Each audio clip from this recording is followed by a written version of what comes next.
Graças a Deus. Meus amados irmãos, eu desejo saudá-los com a paz do Senhor Jesus.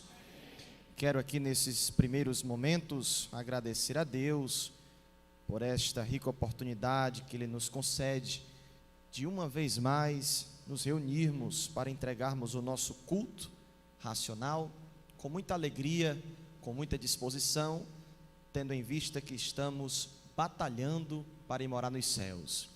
Quero agradecer a Deus pela vida do meu amigo Bebeto, que sempre com muito carinho lembra de nós e nos lança este tão honroso convite de ministrarmos a palavra de Deus nesta amada igreja.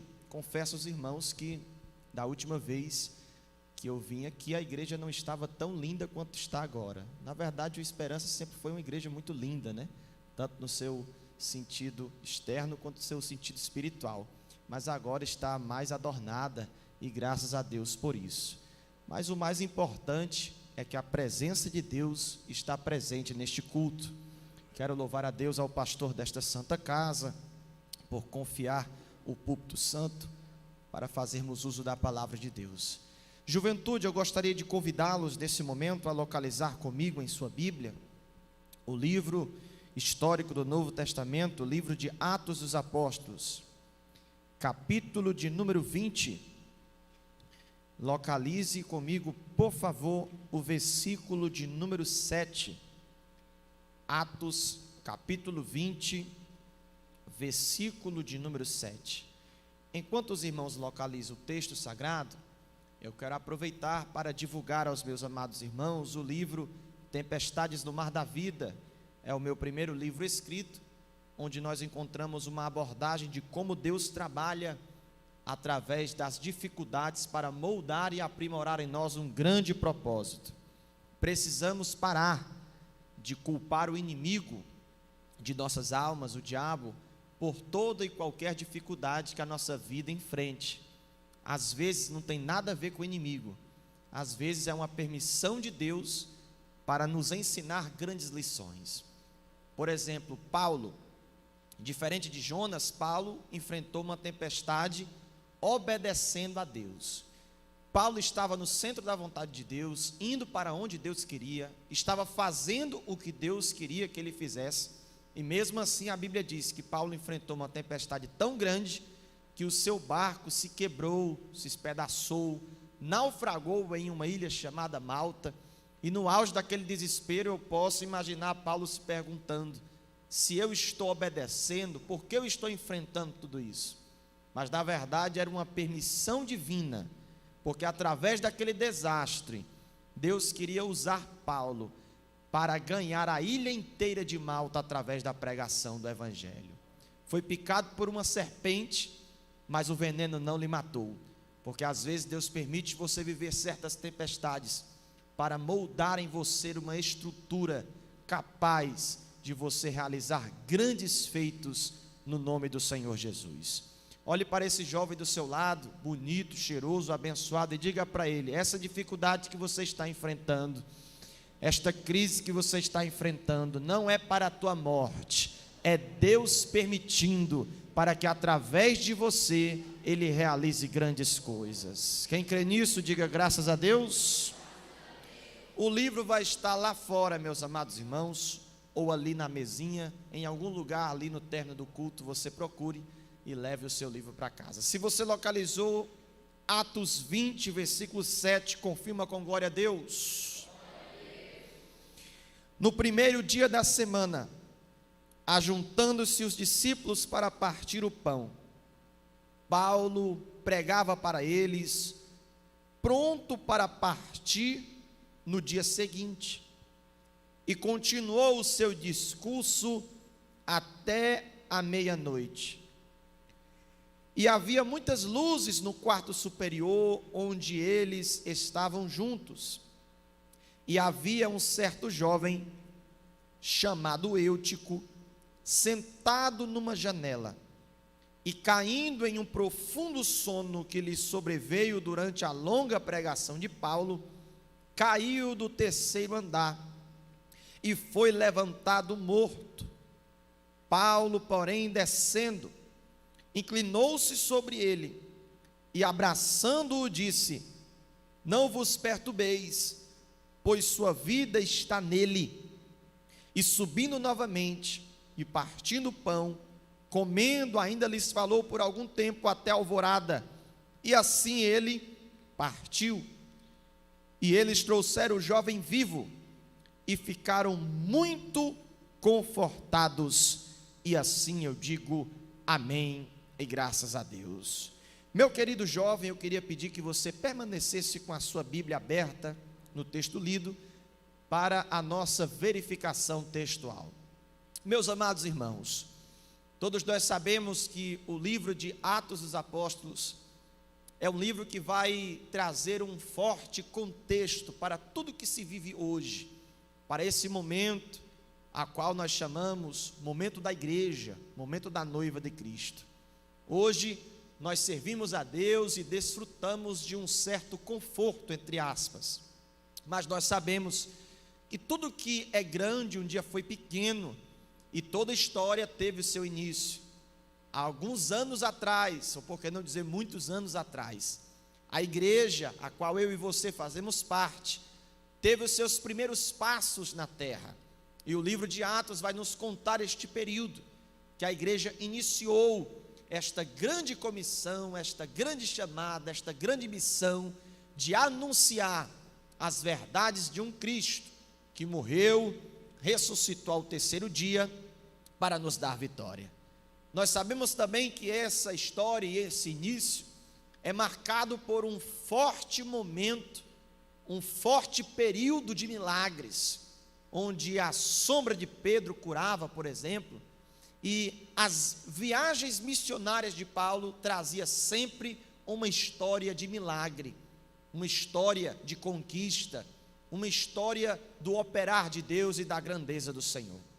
No capítulo 20, a Bíblia vai nos contar uma dessas viagens que o apóstolo Paulo estava desenvolvendo, e o milagre aconteceu quando um jovem, que foi levantado morto, ressuscitou após o abraço do apóstolo, e todos ficaram confortados, como encerra a leitura que nós fizemos. Mas, para contextualizar este episódio, a Bíblia vai nos dizer, no versículo 7, que Paulo estava lá no primeiro dia da semana, ajuntando-se com os discípulos para partir o pão. Nós sabemos, meus amados irmãos, que hoje, no nosso sistema de calendário, o primeiro dia da semana nosso hoje é a segunda-feira, mas naqueles períodos bíblicos, o primeiro dia da semana ainda era o dia de domingo. Então nós podemos ver aqui um dia onde as pessoas estavam começando a sua jornada semanal de trabalho. Era o primeiro dia da semana, e todos nós estamos acostumados a ter que enfrentar a segunda-feira, ou o primeiro dia da semana. Quem de nós nunca passou um longo feriado e teve que cair na real, que no domingo à noite você precisaria dormir cedo, porque na segunda-feira, bem cedinho, você teria que começar a sua rotina de estudo, de trabalho, de faculdade, etc. Quem aqui já viveu isso aqui? Levanta a mão. Não é um dia que a gente está acostumado a gostar, mas veja o que o texto bíblico diz, que independente de qualquer coisa, Paulo estava lá, reunido, mas ele pregava com o sentimento de que ele iria ter que partir muito em breve. Acompanhe no texto comigo, versículo de número 7, Paulo pregava para eles, pronto para partir no dia seguinte. Eu queria que você ajudasse o pregador nesta hora e repetisse comigo: Paulo, dá para ser melhor, diga: Paulo estava no culto, mas ele estava pronto para partir. Muito bom, meus irmãos, muito obrigado. Paulo estava pregando, mas ele estava com aquilo em mente: estou pregando, estou no culto, estou servindo, mas já, a qualquer momento, eu vou ter que continuar para um propósito maior, vou ter que partir, vou ter que avançar, vou ter que ir. Ou seja, Paulo não estava apegado à liturgia do momento, tanto é que ele passou da hora de entregar a sua oportunidade, pregou até meia-noite. Paulo não estava preso à região onde ele estava, ou seja, ele teria que partir para outro. Paulo não estava preso ao momento, ele estava seguro de que a qualquer momento ele deveria partir. Quando eu trago esse texto para as nossas vidas e principalmente para a nossa juventude, eu descubro uma lição muito maravilhosa para a nossa caminhada, que nós não podemos, como jovens, estar apegados a esse mundo ao ponto de nos esquecermos que a qualquer momento nós estaremos fazendo uma jornada, uma viagem somente de ida ao soar da trombeta no arrebatamento do Senhor. Eu estou acostumado a pregar, principalmente para os jovens da congregação que eu dirijo lá em Caucaia, e eu digo para eles: jovens, por favor, não se acostume com esse mundo, ao ponto de você se esquecer que a qualquer momento você estará subindo, viajando em uma jornada somente de ida para o local que verdadeiramente você pertence, para as mansões celestiais. Então a primeira aplicação que eu queria trazer nesta noite é: você está aqui, mas você não está preso a este mundo. Você está aqui, mas é somente um ensaio para o grande culto que acontecerá lá na eternidade. Somos jovens, somos uma geração de avivamento, mas nós não estamos presos a esse mundo, porque sabemos que a qualquer momento a nossa partida será certa para uma eternidade em uma terra que verdadeiramente emana leite e mel. Eu posso sentir Deus aqui nessa noite. Erga as suas duas mãos para os céus, porque o Bebeto já falou com propriedade. Somos pentecostais, cremos nos milagres. Erga as suas duas mãos para os céus. O diabo está fazendo de tudo para te prender aqui embaixo, para te amarrar com as coisas aqui de baixo, mas ainda bem que nessa noite eu estou pregando para uma juventude que está certa, que a qualquer momento irá subir. Glória a Deus. Glória a Deus. Quem está comigo diga glória. Maravilha, meus irmãos. Versículo 7, nós ainda estamos no versículo 7. Paulo pregava pronto para a parte. Então a primeira lição que a igreja primitiva está me ensinando é que a igreja jamais pode perder o sentimento de partida. Glória a Deus. Em breve nós iremos para a linda cidade, e é Jesus quem vai nos preparar um lugar. Mas olha a segunda lição que o texto nos diz, versículo 7. E continuou o seu discurso até a meia-noite. Glória a Deus. Observe que Paulo não estava preso a limitações litúrgicas. É claro e evidente que pela moral, que pela ética, nós temos um cronograma, nós temos uma liturgia. Mas o que acontece muitas das vezes é que a nossa geração fica tão limitada a uma liturgia, a um cronograma, que nós sufocamos a ação do Espírito Santo. Já, meus amados irmãos, pelo cronograma do nosso culto, a gente vai encerrar umas 9 horas, 9h10, 9h15. Mas a nossa geração não pode estar limitada a sistemas litúrgicos. Paulo começou a pregar, mas através da autoridade do Espírito Santo de Deus, ele prolongou o seu discurso de acordo com a vontade divina para aquela ocasião. E nós não podemos permitir que a nossa geração, mesmo enfrentando tantas dificuldades, tentações, lutas, pratos e propostas, nós não podemos permitir que a nossa geração seja uma geração presa a limites litúrgicos.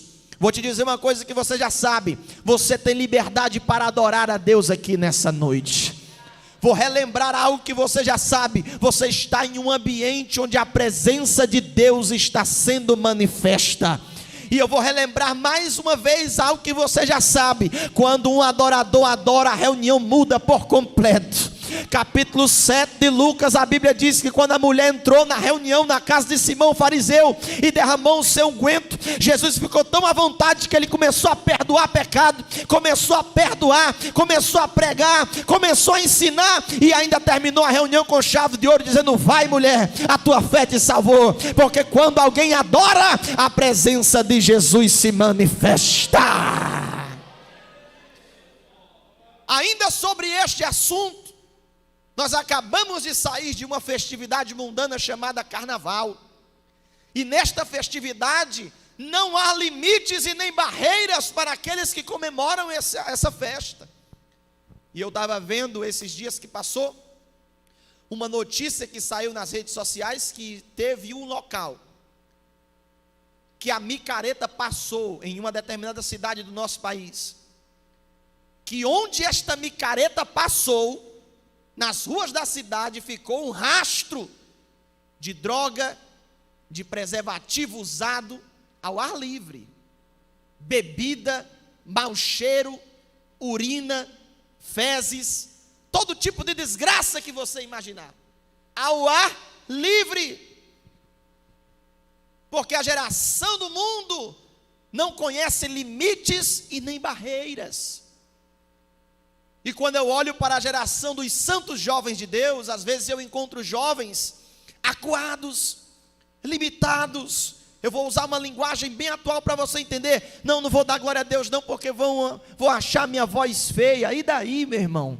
Eu não vou dar glória a Deus não, porque eu acho que alguém vai me achar exagerado demais. E aí, meu irmão? Lá no mundo tem gente pulando, bebendo, usando droga, se prostituindo ao ar livre, não conhece limites. Mas a geração do povo de Deus é uma geração igual Davi, que adora no anonimato, é forte, é valente, é corajosa, é prudente em palavras, tem um gentil aspecto e principalmente o Senhor é com ele. Bendito seja Deus.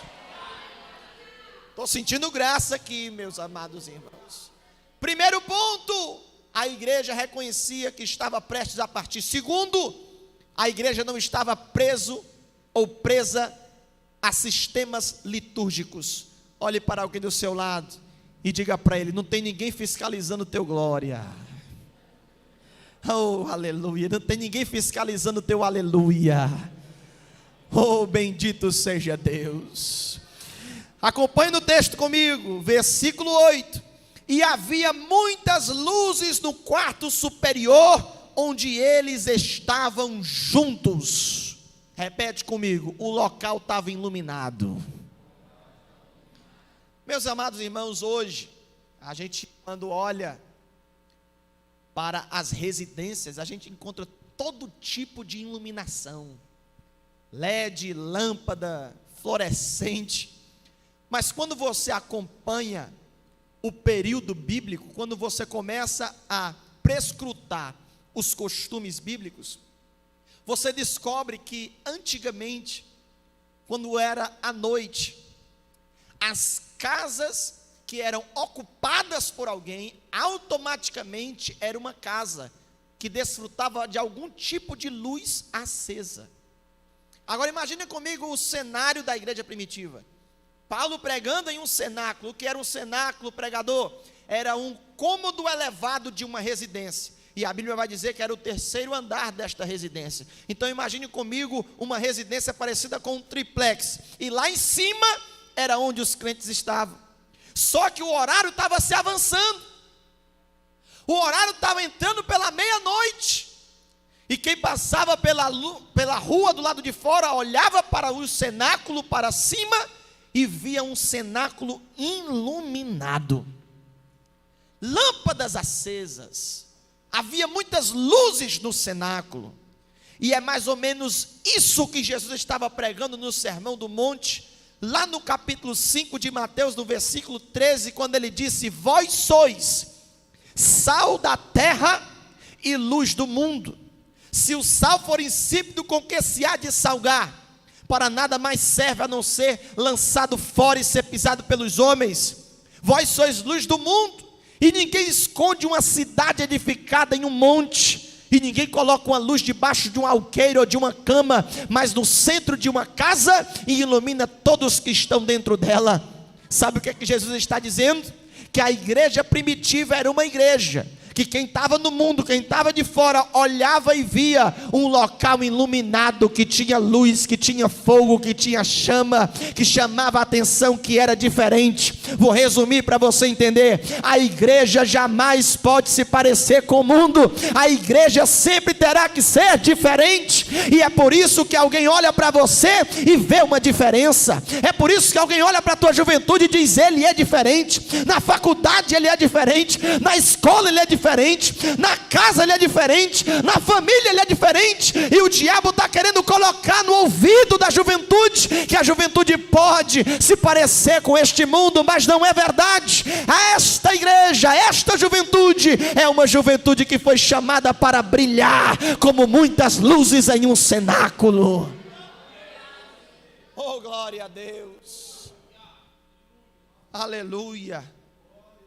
Olha para este crente do seu lado e pergunta a ele: como é que está a tua lamparina?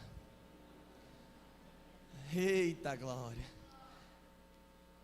Antigamente, para uma lamparina ter luz, ela precisava ter azeite. Se não tivesse azeite, não tinha como ter fogo. Se esse crente do teu lado tem azeite, automaticamente ele vai ter fogo e vai brilhar.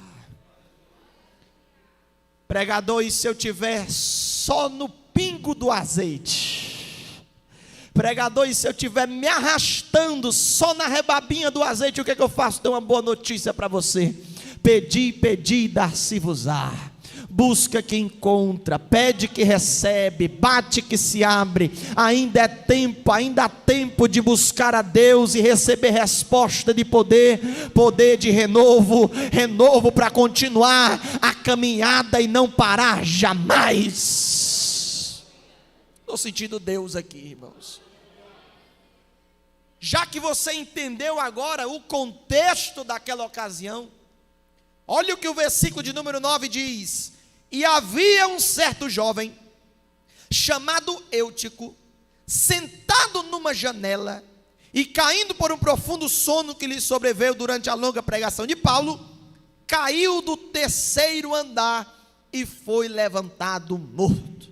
A pergunta que se faz aqui neste versículo é: por que Eutico dormiu?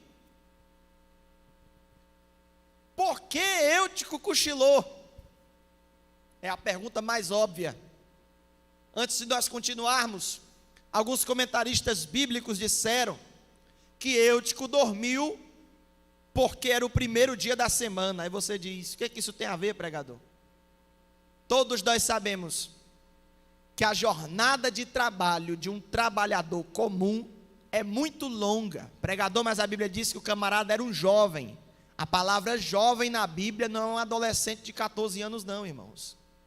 A palavra jovem na Bíblia é um homem até os seus 30 anos de idade. Porque nos costumes bíblicos, a vida adulta de um homem só começava a partir de uns 30 anos para frente. Então, quando a Bíblia chama jovem, a gente pensa que é um menino de 13 anos, quando na verdade não é bem assim.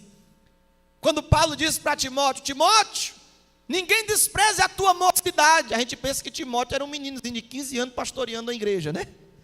Mas na verdade não. Jovem na Bíblia é uma palavra mais abrangente. Era um homem aproximadamente de 30 anos de idade, 28, 27, 29, que já tinha uma jornada de trabalho. E alguns comentaristas bíblicos disseram que ele dormiu porque ele foi direto para o cenáculo depois de um dia cansativo de trabalho. Vamos partir do princípio que isso seja verdade. Qual a lição eu posso aprender desse texto? Eutico permitiu que a sua fadiga externa comprometesse o seu comportamento na presença de Jesus. E olha o que a Bíblia está me ensinando nesta noite. Nós não podemos permitir que a nossa fadiga externa, as nossas dificuldades externas, as nossas feridas externas comprometa o nosso comportamento na presença de Jesus. Deixa eu aplicar esta palavra. Pregador, você não sabe como é que está o semestre na minha faculdade. É trabalho demais, é muito compromisso, é muita responsabilidade. Eu acho que eu vou deixar de ir para a igreja enquanto esse semestre acaba. Não faça isso, meu irmão. Pregador, você não sabe como é que está lá na empresa, é muito trabalho, estou fazendo hora extra, está muito apertado, estou muito cansado, estou muito fadigado. Eu acho que eu vou ficar sem ir para o culto, eu acho que eu vou ficar sem os trabalhos da igreja. Eu vou falar para o meu líder de jovem, para o irmão Bebeto, que eu vou entregar o cargo. Não dá mais para mim. Não faça isso, meu irmão, porque Eutico cochilou depois de uma jornada cansativa que comprometeu o seu relacionamento com Jesus. Eu estou pregando nessa noite para jovens que, mesmo cansados, mesmo fadigados, mesmo enfrentando dificuldades da sua vida, vai continuar no lugar que Deus lhe colocou. Bendito seja Deus. Oh, glória a Deus. Por que se repete sempre o mesmo cenário? Cresce da igreja, é uma bênção, está no conjunto, aí de repente entra na universidade. Eita Jesus, nada contra, mas as coisas às vezes mudam. Aí Deus abençoa, abre a porta, passa no concurso, começa a exercer a função, começa a ganhar um salário que nunca imaginou ganhar, começa a ver dinheiro que nunca imaginou ver. Aí as coisas de Deus começam a se tornar apenas uma lembrança. Mas eu quero ser boca de Deus para a tua juventude nesta noite. Oh, glória a Deus. Nenhuma fadiga da tua jornada externa, nenhum cansaço da tua jornada externa, seja de estudo, seja de trabalho, seja de preparação, nada disso vai comprometer o teu relacionamento com Deus. Você não vai cair da sonolência, você não vai cair do terceiro andar, pelo contrário, você vai continuar no lugar que Deus te colocou. Eutico, glória a Deus. Quem está comigo, diga amém. Já estou caminhando para concluir. Segunda lição que Eutico me ensina. Agora o parafuso vai acochar um pouquinho. Olhe para alguém do seu lado e diga para ele: o parafuso vai acochar um pouquinho, mas não fique com raiva do pregador não. Porque Eutico é o nome grego. E o significado etimológico de Eutico é abundante, próspero, completo, cheio. E o comportamento de toda pessoa que se acha completa demais é se distanciar do grupo. Todo mundo estava no local que deveria estar. Eutico inventou de sentar em uma janela. Janela é lugar de se sentar, irmãos? Sim ou não? Não. Qual é a função de uma janela? É fazer uma ligação do que existe dentro para fora e do que existe fora para dentro. E agora, meus irmãos, às vezes eu vejo jovens que, por se achar completo demais, se distancia do grupo, se distancia da liderança, se distancia da igreja, e por se achar demais, acaba caindo no sono da sonolência e correndo o risco de ser levantado morto. Quando a Bíblia nos ensina que o sábio é aquele que continua aprendendo, e o tolo é aquele que acha que já sabe de tudo. Davi foi ungido rei de Israel. E logo após o profeta sair de sua casa, ele volta para a mesma rotina desprezível que ele tinha antes de ser ungido rei. Nós vivemos a geração da informação. Tudo está diante das nossas mãos. Qualquer dúvida vai no Google, qualquer coisa a gente tem uma informação, qualquer dúvida a gente pergunta. Eu acho engraçado os mais antigos que não sabem mexer direito no celular, coloca aqui no Google: ei Google, como é que fala isso? Aí o Google responde. Vocês já viram esse pessoal antigo? Ei Siri, como é que funciona isso aqui? Aí o celular responde: É a geração da informação. Nunca teve tanto jovem capacitado. Nunca teve tanto baterista, nunca teve tanto guitarrista. Tem curso para aprender a tocar instrumento em casa, é videoaula, é informação demais. Nunca teve tanto pregador, nunca teve tanto cantor, é gente capacitada demais. É a geração da muita informação e da pouca formação. E às vezes existem jovens que, por se acharem capazes demais, completos demais, prósperos demais, olha para a igreja e diz: vou ficar aqui distante, não vou me envolver. Está todo mundo ali no meio do fogo, no meio da glória, no meio da unção. Paulo está pregando, mas quer saber de uma coisa? Eu vou ficar aqui na janela, só vendo o movimento de longe. Não faça isso, meu irmão, porque Deus te chamou não para assistir de longe, mas Deus te chamou para ser um participante da obra de Deus. Você não é um jovem telespectador, você é um jovem que foi chamado para participar, ser um protagonista da obra de Deus nessa terra. Então erga as suas duas mãos, porque a soberba não vai alcançar o teu coração, independente da tua capacidade, inteligência e habilidade. Você vai continuar no lugar que Deus te colocou. Aleluia!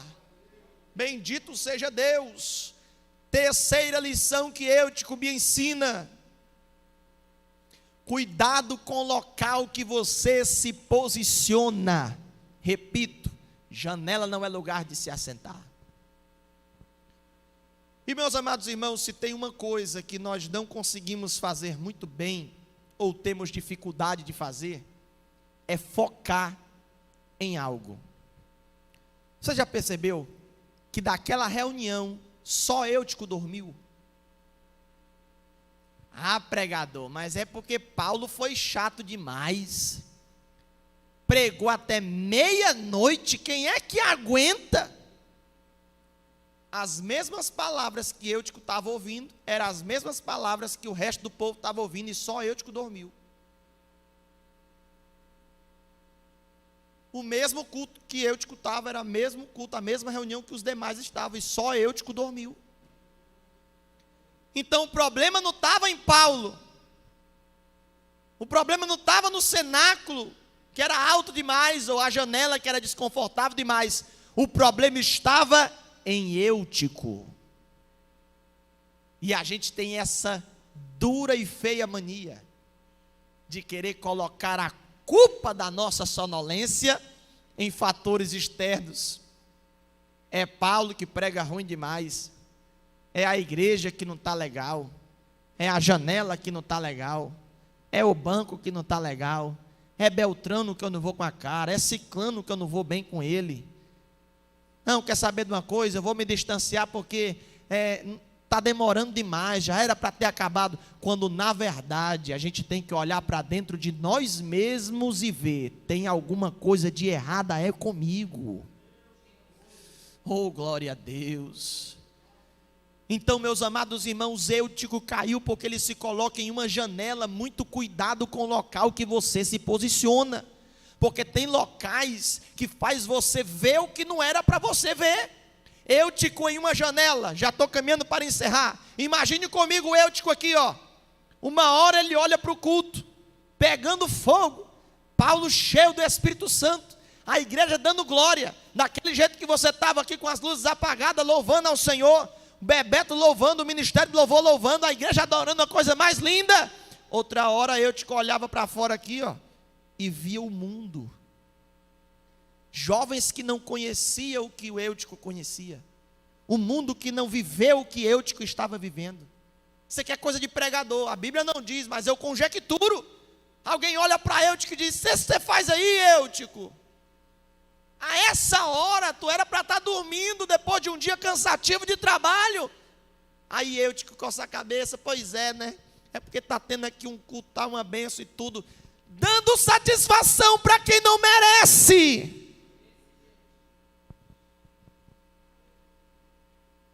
Não dê satisfação para pessoas do mundo que não conhecem a palavra de Deus. Se eles querem entender a tua vida, convide eles para conhecer o Deus que você serve. Aí alguém olha para você e diz: tão bonita, tão nova, o que que tem com esse negócio de igreja? Por que que não vem para micareta? Por que que não vem para balada? Eles não entendem porque eles não conhecem o Deus que você serve.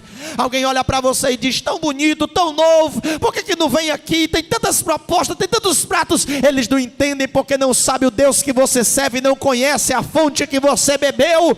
Não dê satisfação para quem está fora do cenáculo, olhe para o que está acontecendo dentro.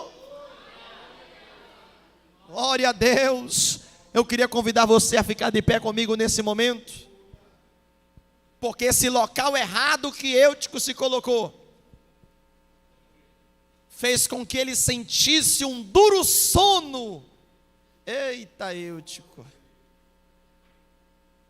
Porque sempre que você divide a sua atenção com as coisas de Deus e as coisas do mundo, você começa a entrar em estado de sonolência. Aleluia. Glória a Deus. Sempre que você divide a tua atenção com a presença de Deus, com as coisas de Deus e as coisas que acontecem fora da igreja, fora da presença de Deus, você começa a entrar em espírito de sonolência. Eita, Deus poderoso. Mas vamos caminhar para uma conclusão. Eutico caiu. Acompanhe comigo se puder, e se não puder olha para o telão, se não puder só escuta. Versículo de número 9. E caiu assentado numa janela, e caindo em um profundo sono que lhe sobreveio durante a longa pregação de Paulo, caiu do terceiro andar e foi levantado morto. Repete comigo: foi levantado morto. A mesma pregação que estava levantando alguns, foi a pregação que derrubou Eutico. A mesma pregação que estava renovando outros jovens, foi a mesma pregação que fez Eutico adormecer e cair e morrer. Sabe o que eu estou aprendendo? Sou eu que tenho que absorver e reter o que a palavra de Deus está sendo ministrada. Daqui, vai se levantar grandes jovens, grandes potências na presença de Deus. E talvez alguém olhe para alguns e diga: por que ele, não eu? Se eu cresci com ele, se eu servi com ele, se eu aprendi com ele, se eu comecei com ele, por que ele foi e eu ainda estou aqui? Porque é cada um que toma a responsabilidade de abraçar os processos de Deus. Vamos fazer o seguinte: coloque a mão no seu coração e repita bem forte comigo: eu irei tomar posse de cada palavra de Deus ao meu respeito. Aleluia. Vamos concluir. Foi levantado morto. A Bíblia não diz quem.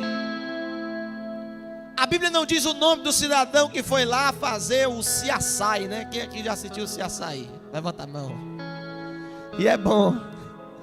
E é bom demais. Quem não gostar de CSI, irmão, tem que se converter. Brincadeirinha, viu? A Bíblia não diz quem é que fez a investigação. O que a Bíblia diz? Foi levantado morto. Sabe por que a Bíblia não diz quem foi que levantou Eutico morto? Porque não é importante. Aquelas pessoas que julgam, determinam alguém que morreu, não é importante. Porque no dia que você cair, sempre vai ter alguém que vai olhar para você e vai dizer: ih, esse aí morreu. Esse aí não canta mais. Esse aí não prega mais. Esse aqui, esse aí já era. Mas eu acho lindo, a Bíblia vai nos dizer, que quando Eutico caiu, Paulo estava no meio de uma pregação. Ele interrompe a sua pregação. Espera aí, pessoal, que já eu concluo. Eu preciso descer e abraçar um jovem que alguém disse que ele morreu, mas na verdade a sua alma ainda está nele. Paulo desce do terceiro andar, se inclina para o jovem, todo mundo desesperado, todo mundo dizendo: esse aí morreu. E Paulo diz o quê? Não fiquem preocupados, porque vocês estão vendo morte, mas eu estou vendo que a alma ainda está dentro dele, só precisa de um abraço, só precisa de uma ajuda, só precisa de uma inclinação. E Paulo se inclinou e abraçou o caído. Glória a Deus. Tem gente que diz que morreu, mas na verdade você só precisa de um abraço e de uma inclinação de alguém que está cheio do poder de Deus para te levantar. Sabe por que Paulo parou a pregação? Porque teoria é muito bom, irmãos, mas melhor que a teoria é a... Ajuda o pregador. Melhor que a teoria é a... Não ia adiantar Paulo pregar até a meia-noite, muita teoria, se ele não pudesse separar alguns minutinhos para ensinar na prática como é que restaura a vida de alguém. Pegue na mão de alguém do seu lado. Oh, glória a Deus. Aleluia. Pergunte a ele: você está bem de teoria? Pergunte a ele. Você conhece os louvores? Pergunte a ele. Você conhece os textos bíblicos? Você gosta dos louvores? Você gosta da adoração? Mas está na hora de você viver na prática esse Deus que você adora. Eu estou sentindo uma presença extraordinária aqui, meus amados irmãos. Teoria é muito bom, mas evangelho não é só teoria, evangelho também é prática. E o meu desejo nesta noite é que essa juventude experimente na prática a presença deste Deus que ressuscita aqueles que estão caídos.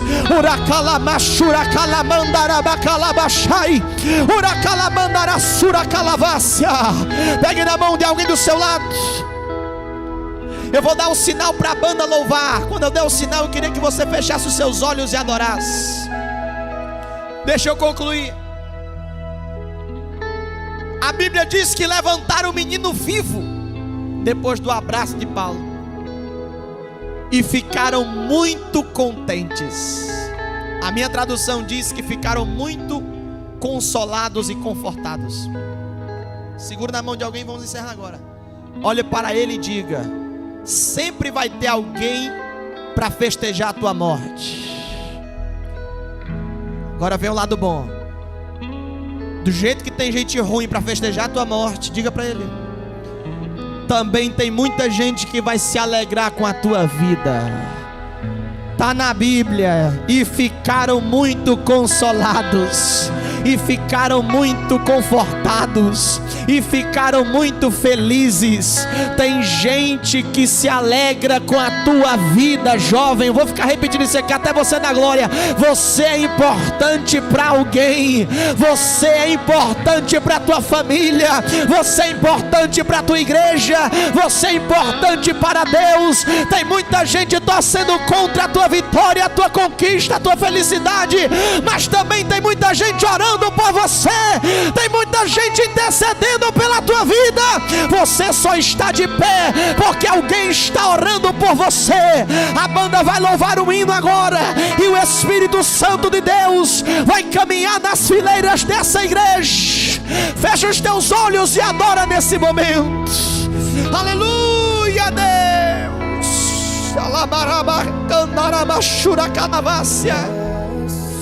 Fecha os teus olhos e seja abraçado pela presença de Deus. Olha que coisa linda, aleluia. Estou à beira de um naufrágio. Oh, Espírito Santo de Deus.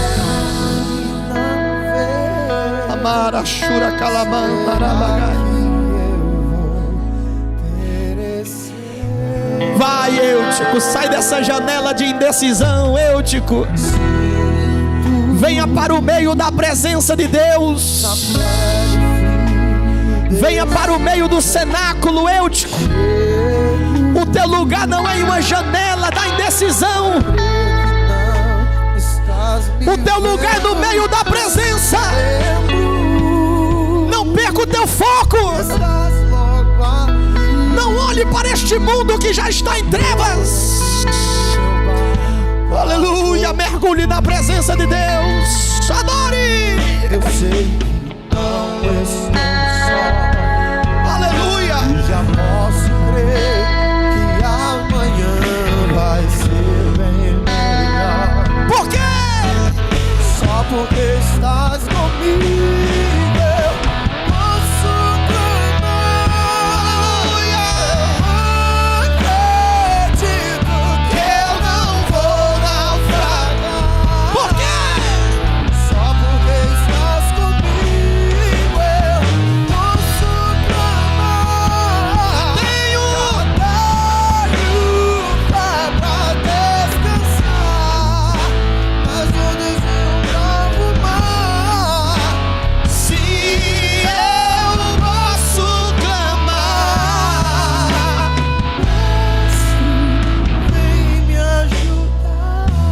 Segura aí, banda, de olhos fechados.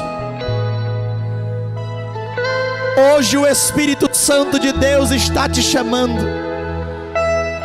Sai dessa janela. Sai dessa indecisão. Para de dividir a tua atenção com as propostas do mundo e com as coisas de Deus. Não se esqueça que o cenáculo estava no 3º andar. Estar na presença de Deus sempre será estar em um andar acima do que o mundo. Eu quero chamar aqui na frente só os jovens que querem se reconciliar com Deus. Pregador, eu não quero mais ficar nessa janela. Vem aqui que eu quero orar por você. Pregador, eu quero sair desta janela de indecisão. Eu quero fechar as janelas que me ligam ao mundo, e eu quero me conectar, focar somente na presença de Deus. Vem aqui que eu quero orar por você nesta hora. Oh, Rabaracalamanchura Calabácia. Oh, Espírito Santo de Deus. Você que ainda não é batizado com o Espírito Santo, vem aqui na frente, porque eu acredito que Jesus pode te batizar nesta noite. Aleluia! Vem aqui, vem aqui, vem aqui, vem aqui. Se tiver alguém nesta noite que deseja entregar a sua vida a Jesus, pregador, eu estou aqui, eu quero confessar o nome desse Deus que me levanta dos mortos para a vida. Vem aqui que eu quero orar por você. Oh, Espírito Santo de Deus. Aleluia, obrigado, Jesus. A igreja põe as mãos para cá. Tem um irmão se reconciliando, tem vidas aqui buscando batismo. Eu queria que a igreja orasse nesse momento. Jesus, eu creio que o Senhor pode batizar com o Espírito Santo nesta noite. Nós vamos impor as mãos e a igreja vai orar. Esqueça quem está do seu lado direito, esquerdo, e adore ao nome do Senhor. Louva a banda. Senhor Deus, eu te apresento agora o teu filho que está se reconciliando aqui diante do teu altar. Deus, em nome de Jesus. E já posso crer que amanhã vai ser bem melhor. Só porque estás comigo eu posso clamar. Deus, acredito que eu não vou naufragar. Só porque estás comigo eu posso clamar. Já tenho fé pra descansar. Mas antes eu bravo mais. Sim, eu posso clamar. Deus, em nome de Jesus. Em nome de Jesus. Tem jovens aqui pedindo, Senhor, batiza teus filhos, meu Pai, em nome de Jesus. Aleluia. Em nome de Jesus.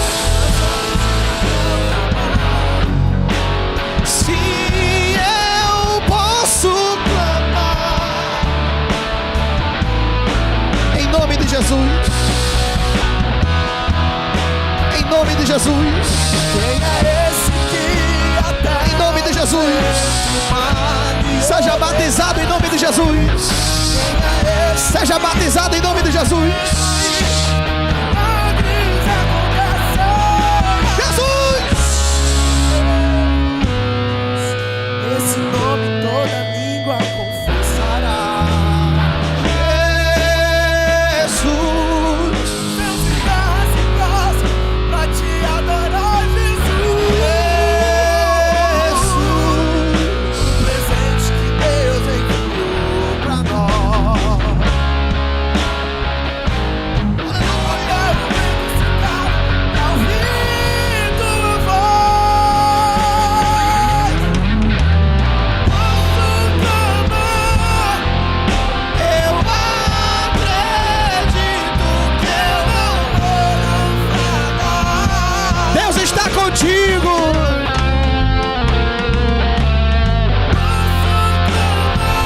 Obrigado, Deus.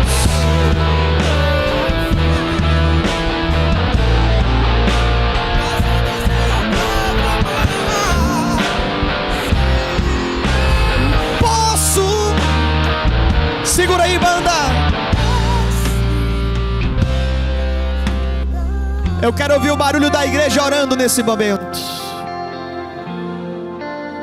É você e Deus agora. Peça a Deus para te abraçar nessa noite.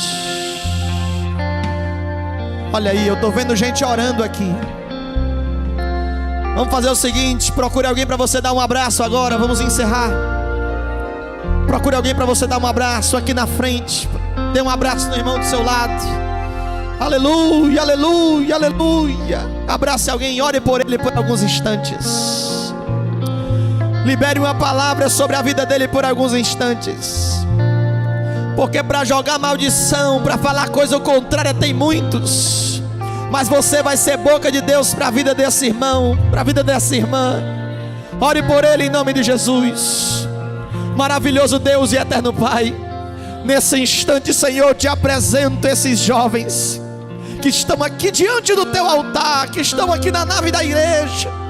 Meu Deus, coloca por terra toda palavra de maldição, toda palavra ao contrário que lançaram sobre a vida desse jovem.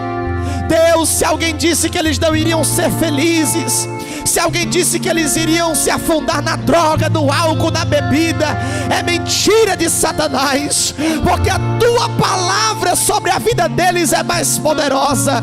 Deus, a carta de João está escrito que os jovens já venceram o maligno.